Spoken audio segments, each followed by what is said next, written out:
Dans l'actualité de ce samedi aussi, ce sont ces derniers jours de meeting en Hongrie avant le vote de demain des législatives.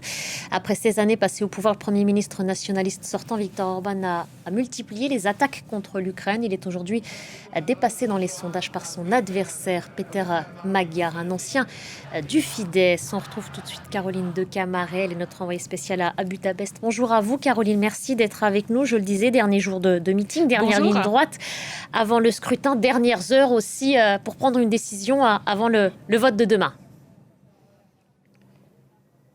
Oui, nous sommes devant le Parlement et demain, effectivement, à 7h, débute un vote pour les 199 députés à envoyer dans ce Parlement et surtout le prochain chef du gouvernement.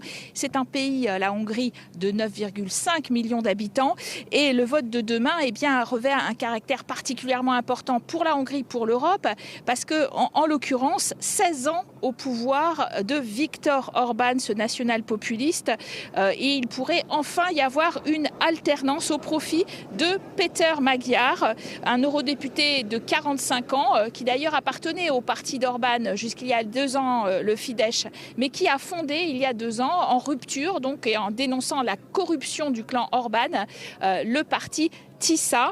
Et à partir de là, il faut bien le dire que ce parti TISA s'est rattaché au Parti populaire européen, à la droite européenne.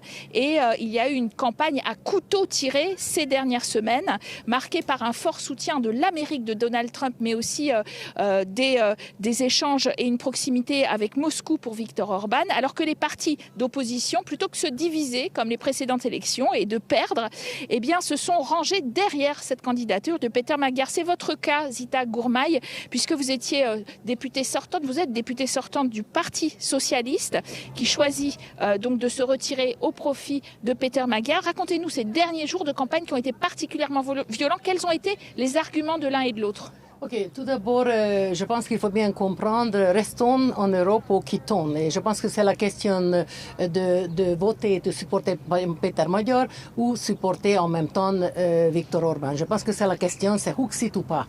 C'est d'abord. Deuxièmement, je pense que c'est comme un référendum, il faut bien comprendre.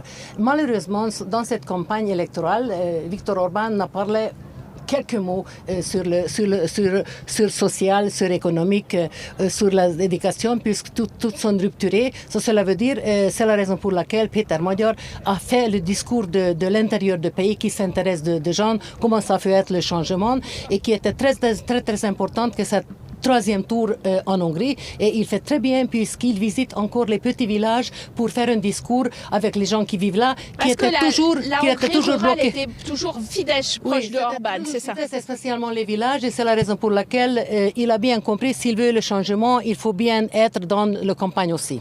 Il faut comprendre aussi que le système électoral hongrois a été modifié un seul tour, mais à moitié la proportionnelle, l'autre moitié majoritaire. Il y a eu redécoupe des circonscriptions par Viktor Orban. Du coup, Péter Magyar, s'il veut gagner, il doit avoir une forte avance, au moins 3% de plus.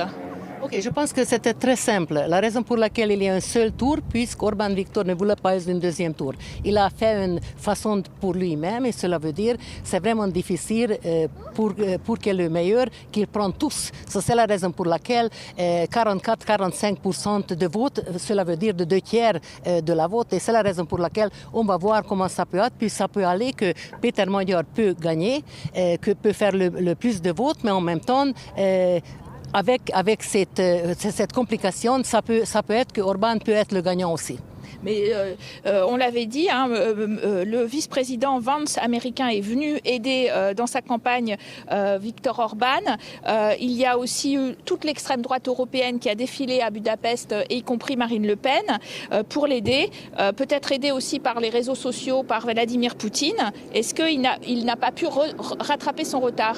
Non, mais je pense que ce que les Hongrois s'intéressent, ce qui se passe en Hongrie, on ne s'intéresse pas qui vient de supporter Orban.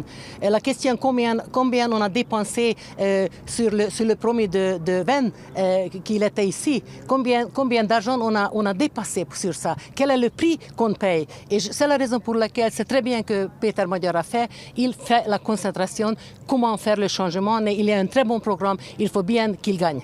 Alors, c'est une élection importante pour l'Union européenne puisqu'elle a gelé 20 milliards d'euros de fonds européens en raison des attaques répétées de Viktor Orban contre l'état de droit, contre la liberté de la justice, la liberté de la presse, la discrimination des minorités sexuelles. Est-ce que ça va changer ? Je pense qu'il faut puisqu'il change, puisque comme c'est clair, la raison pour laquelle Péter Magyar peut gagner, puisque la majorité de gauche supporte Péter Magyar. Les gens veulent un changement, puisque c'était assez de contrôle d'Orban de 16 ans passés avec les oligarques. C'est la raison pour laquelle je suis convaincue que Péter Magyar sache assez de comprendre qu'il faut bien prendre les gestures pour ce qui se portait. Voilà, vous entendez effectivement tous ces partis rangés derrière la candidature de Péter Magyar, et Péter Magyar qui en effet est plutôt conservateur mais va devoir manifester cette volonté de changement. On en saura plus effectivement à l'issue de ces élections demain.